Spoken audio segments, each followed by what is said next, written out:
Buksan natin ang ating mga Biblia sa Titus chapter 2. At ang ating tututukan ngayon ay isang verse lamang, Titus chapter 2 and verse 6. Likewise, urge the younger men to be self-controlled. Ang title po ng pag-aaral natin ngayon, God's Plan for Younger Men. So tayo po ay nagpapatuloy sa ating series mula dito sa ikalawang kabanata ng sulat ni Pablo kay Titus.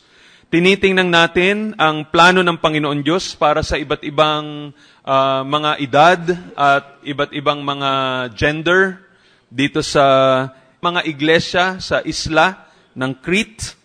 At ang isang bagay na makikita natin kung babasahin natin ng buo itong Titus chapter 2, makikita natin na noong tayo'y iniligtas ng Panginoon, hindi niya tayo iniligtas upang tayo'y makapasok lamang ng langit, pero tayo'y niligtas niya upang mamuhay tayo sa isang paraang banal dito sa mundong ito.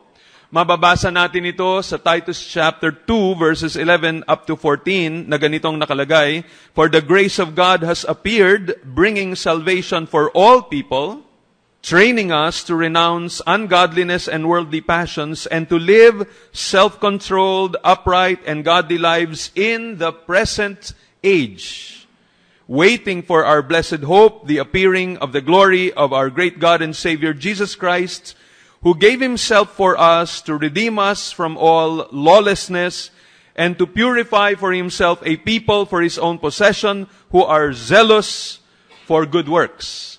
At ayon dito sa Titus chapter 2 verses 1 up to 10, makikita natin yung application nitong principle na to o nitong katotohanan ito na nakalagay dito sa Titus chapter 2 verses 11 up to 14.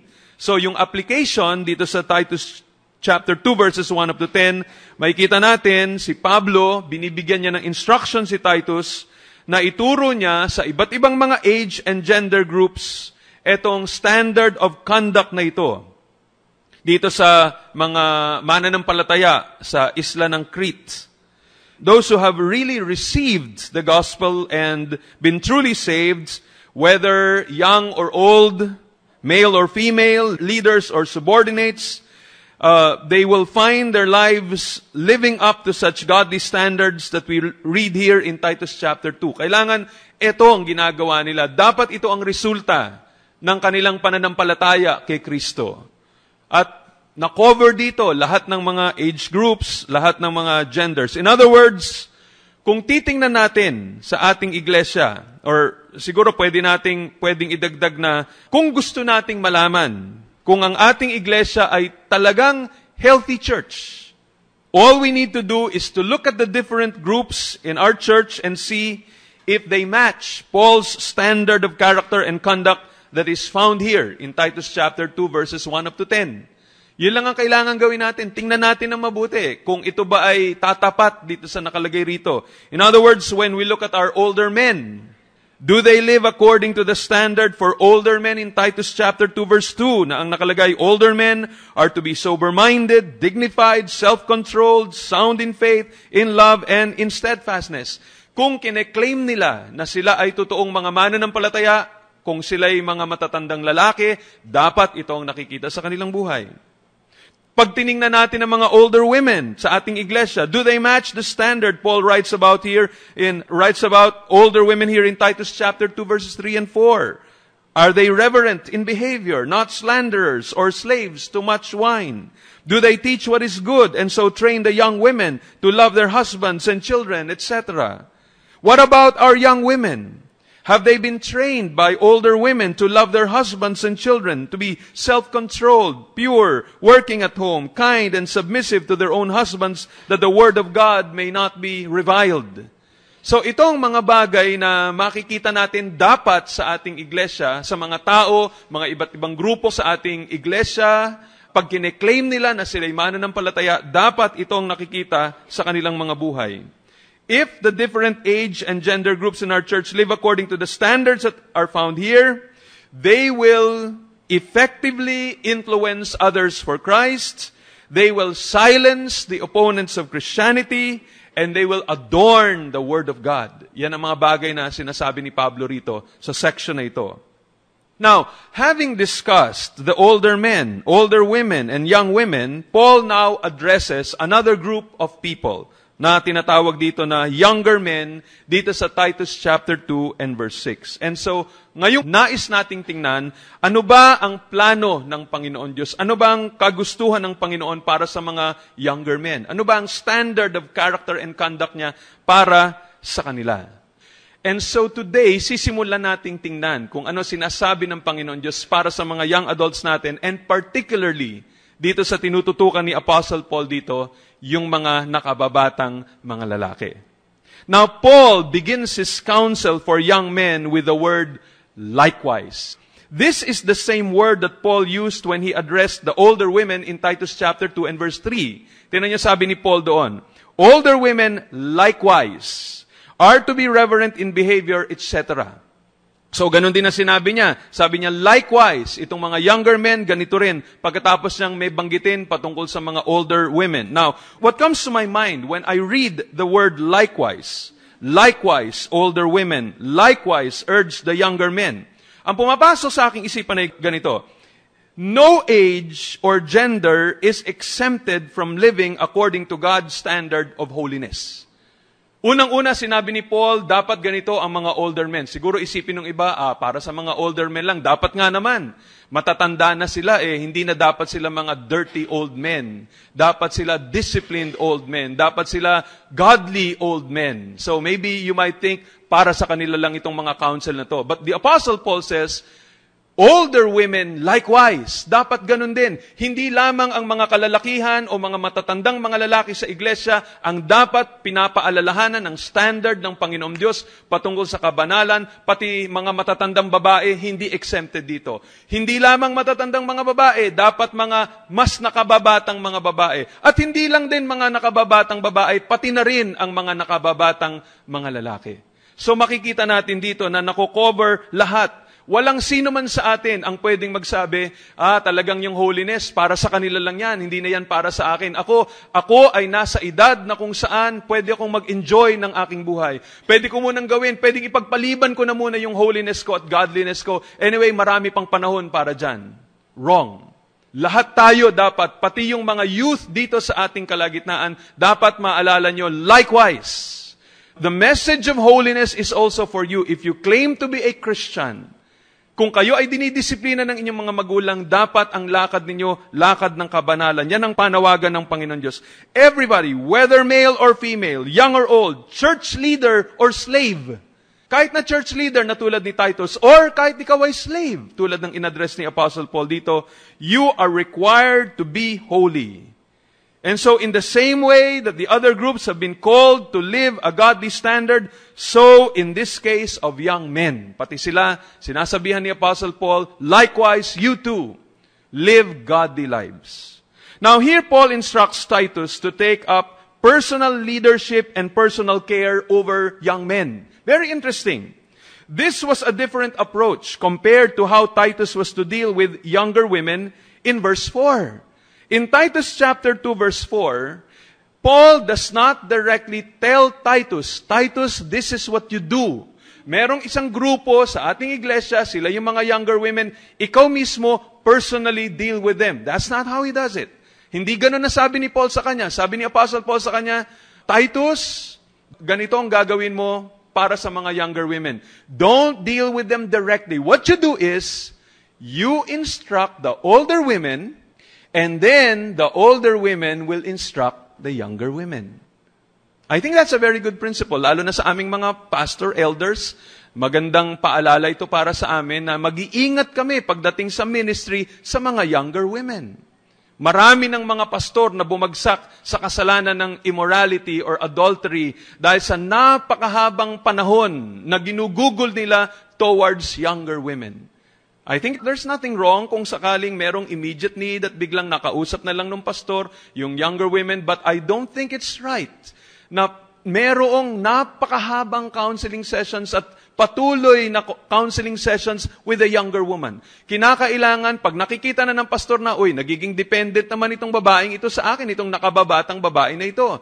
Kailangan ay mag-assign siya ng older woman who is more godly, who is more spiritual than that younger woman, siya ang mag-counsel sa kanya. That's why, itong sinasabi ko, sa ating iglesia, pag-isipan ito ng mga older women. If you're thinking of a ministry in our church, please think about this. You will be of great help to the pastor. Merong mga grupo ng mga tao dito sa ating iglesia that I can only do so much. Maybe that's what I can do. I can just preach. Katulad ng ginawa ko, for several Sundays, I've been dealing with women, younger women, yung mga struggles sa kanilang dinadaanan. But there are some of them who need more specific counsel. And that's where older women can come in. Kaya itong maganda dito sa sinasabi ni Paul, because look at the contrast.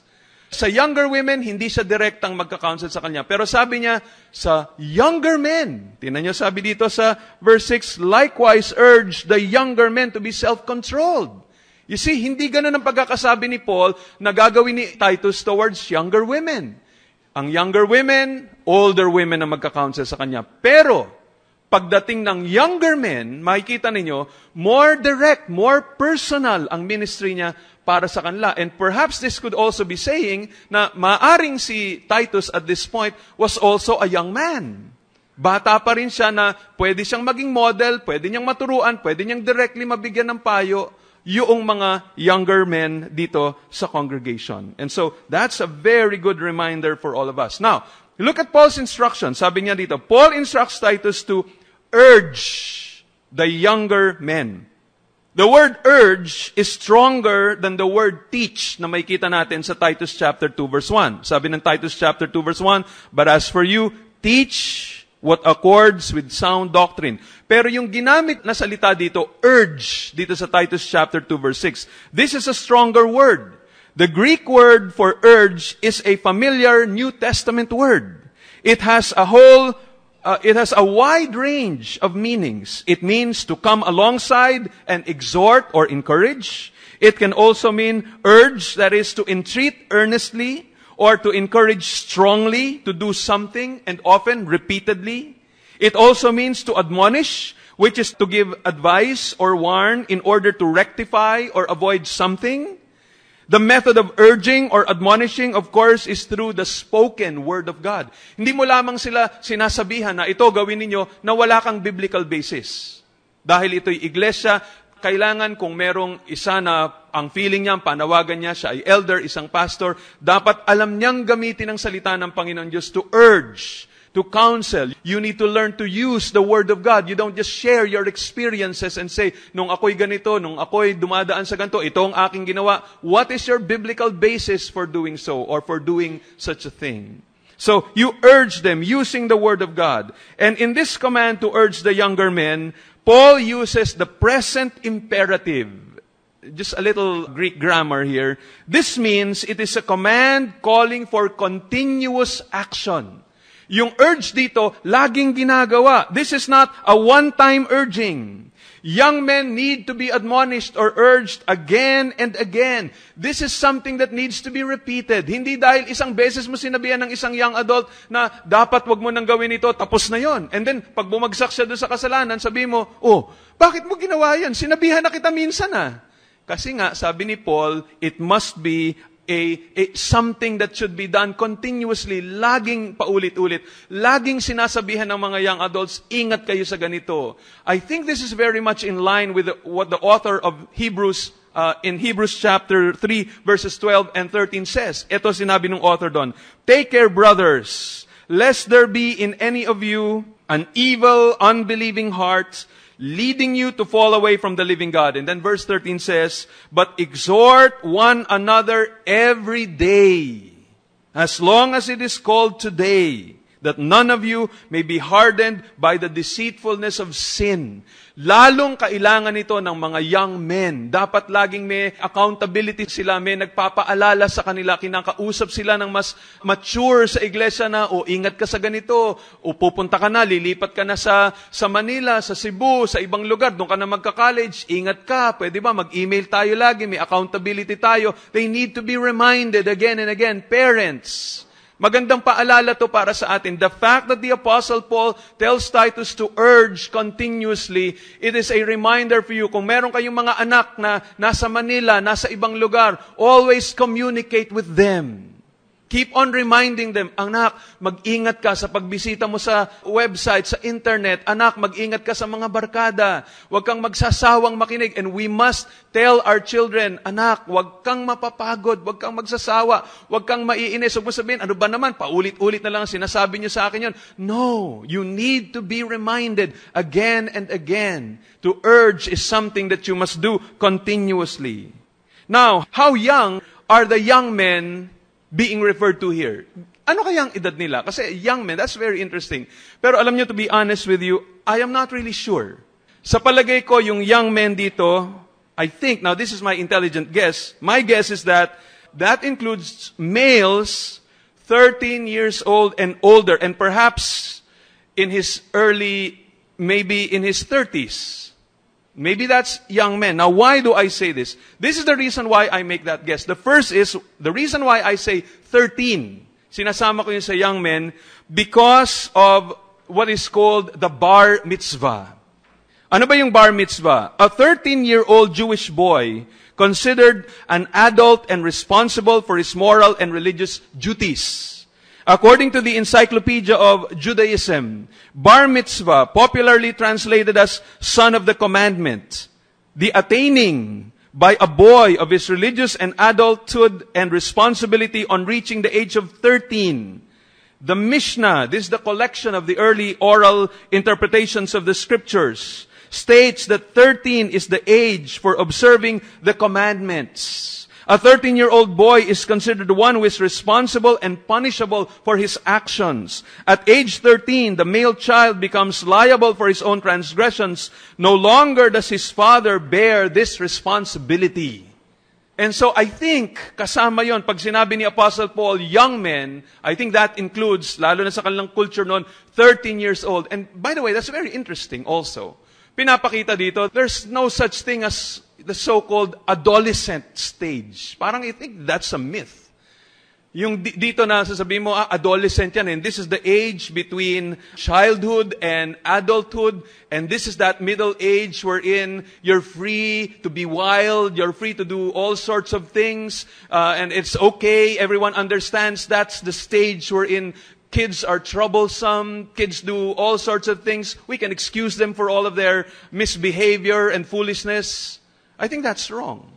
I think that's part of what culture told us, that there is the so-called teenage years. Na itong mga teenagers na ito, pwede nilang gawin kung anong gusto nilang gawin. Dapat basahin natin yung sinulat ng magkapatid na Harris, I forgot their names, yung dating nakasama sa ano bang title ng Do Hard Things. Maybe that's the book you need to read just to find out, just to see, ano bang biblical perspective ng teenager. Not the world's perspective. And so here, pagdating mo na 13, you're already considered a young man.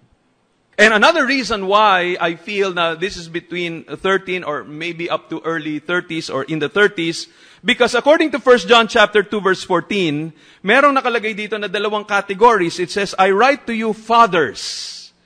Well, my guess is, this is just my guess, sabihin na lang natin there, in their 40s up to their 50s, sabi doon, I write to you fathers because you know Him who is from the beginning. I write to you young men. Gusto ko ilagay ito sa 13 up to 39 because you are strong and the Word of God abides in you and you have overcome the evil one. And then you have Titus chapter 2 verse 2 that says, older men. As we've studied before, according to Scripture, it appears like older men begins at the age of 60. So, parang ganon. Yun ang dahilan. Merong young men, merong fathers, may older men. So, sa palagay ko lang, again, because the age wasn't given here, hindi naman binigay ni Apostle Paul yun, guess ko lang yun, hula ko lang yun, my intelligent guess is that's around 13 up to about the 30s. 39 siguro, pag umabot doon, baka yun ay kasama dito sa young men, or maybe early 40s. Maybe kasama yun dito sa tinatawag na young men. Someone said, young men describes one who moves briskly and thus a young man, so named either because of the activity and vigor exhibited in youth, or of the unsettled attitude of that age of life. Di ba parang ganun eh? Ako hindi ko na masabi na talagang young man dahil siguro, eto na, nararamdaman ko, bumabagal na kilos ko. I'm already 48 years old. At sabi nga nila ng iba, pagdating mo ng 40, ayan, diyan mo na mararamdaman yung sakit ng likod, diyan ka na nagsisimulang uminom ng mga maintenance medicines. Siguro yun ang dahilan kung bakit baka nasa father's stage na yon at hindi na siya kasama sa young men. Kaya nga sabi ko, palagay ko lang mga 39, yan, kasama ka pa sa young men. Mabilis ka pa kumilos. No? Mabilis ka pang mag-basketball. Pagdating mo ng 40, ang tawag na sa'yo ng nakababatang players, tatang. Manong, gano'n na, no? Kasama ka na dun sa old folks. Now, yung young men, bakit specifically in-address sila at bakit sinabi dito na parang yung summary ng mga bagay na gustong sabihin ni Apostle Paul sa young men, napaka-simple. Napaka-simple. Sabi niya sa kanila, young men, eto, urge them to be self-controlled. That's it. Now, as we look further later on, may kita natin na mukhang meron pa rin sinabi si Apostle Paul para sa mga young men dahil sa sinabi niya through Titus. Nung sinabihan niya si Titus, you should be this kind of a man. Pero scholars or Bible teachers are not in agreement regarding the role of verses 7 and 8 with verse 6. There are other commentaries that say verses 6 up to 8 address young adults, but there are others who separate it. So, sa ngayon, for our study, focus ko muna dito sa verse 6. Now, young men, bakit ganito ang pagkakasabi sa kanila? They are to be self-controlled. Young men have their own set of special problems and dangers. Meron silang kanilang sariling mga struggles. Na, of course, hindi ibig sabihin, wala na rin yung ibang mga older men or younger or older women patungkol rito, or younger women. That's the reason why we read itong tungkol dito sa self-control na ito sa iba't-ibang ding mga age groups. Pero perhaps it is because there are special problems and special dangers na hinaharap ng mga young men kung bakit ito ang specific na binigay sa kanila. Listen to what commentators have said regarding the struggles or the dangers that young men face. Pakinggan nyo lang. From William Barclay, sabi niya, the time of youth is necessarily a time of danger. 1. In youth, the blood runs hotter and the passions speak more commandingly. The tide of life runs strongest in youth and it sometimes threatens to sweep a young person away. Siguro sa Tagalog, mapusok ang mga young men. No? Hindi tulad ng mga older men, lesser, although may mga tinatawag na dirty old men, pero generally speaking, hindi na sila sing aktibo ng mga younger men.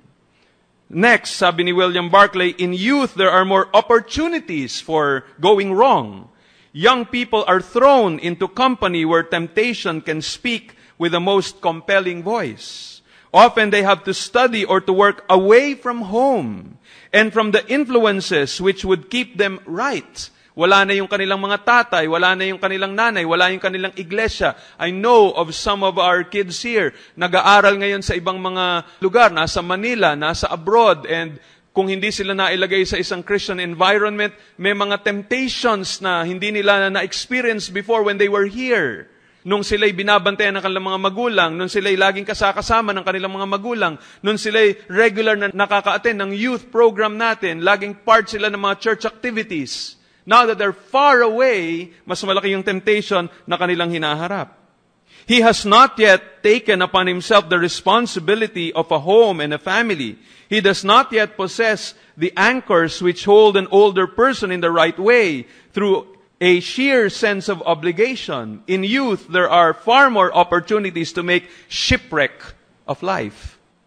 Another, sabi ni William Barclay, in youth, there is often that confidence which comes from lack of experience. Mayabang ang mga young men. In almost every sphere of life, a younger person will be more reckless than his elders, for the simple reason that he has not yet discovered all the things which can go wrong. To take a simple example, he will often drive a car much faster simply because he has not yet discovered how easily an accident can take place or on how slender a piece of metal the safety of a car depends. That's true. Nung mas bata pa ako, pag mag-drive ako ng sasakyan, mabilis at alam ng mga nakakasakay sa akin. Pero nung nadisgrasya na ako ng ilang beses, yung asawa ko nagre-reklamo, "Pa, ba't ang bagal mo naman mag-drive?" Iba na parang nararamdaman mo, pag binilisan ko to na konti, baka mabangga ako. Minsan, kahit na magko-cross lang no street, ang layo pa ng sasakyan. Parang nag-aalangan pa akong pumasok. Pagka na-disgrasya ka na, iba na pakiramdam mo. Hindi ka na tulad nung dating akala mo, James Bond ka. And this is true. Ito yung sinasabi rito, kaya they need self-control. Here's another one from John MacArthur. Very interesting yung kanyang mga sinabi. Sabi niya, "I thought about the dangers that come to young men, and I thought I might share some with you. First of all," he says, "there is the danger of laziness." Laziness. You might call it indulgence. This is usually programmed. But it's also innate in fallenness. Man, generally speaking, is lazy. He needs some compunctions and some controls and some strong motivations to work. But generally, laziness can be exacerbated in the home when men are young. Lazy men are usually produced also in homes where they were never taught hard work, homes where they were indulged and had plenty of money and plenty of goods. Lazy men are produced in homes where parents are absent, where there is no father. Lazy men are produced in homes where there is no particular concern about watching over them, and they are left to themselves without caring, without discipline, without work. And left to do what they please, young men will choose to do nothing beneficial. They become victims of their own program, lethargy. It's a dangerous time to be young if you don't learn discipline, if you don't learn work, if you don't learn diligence.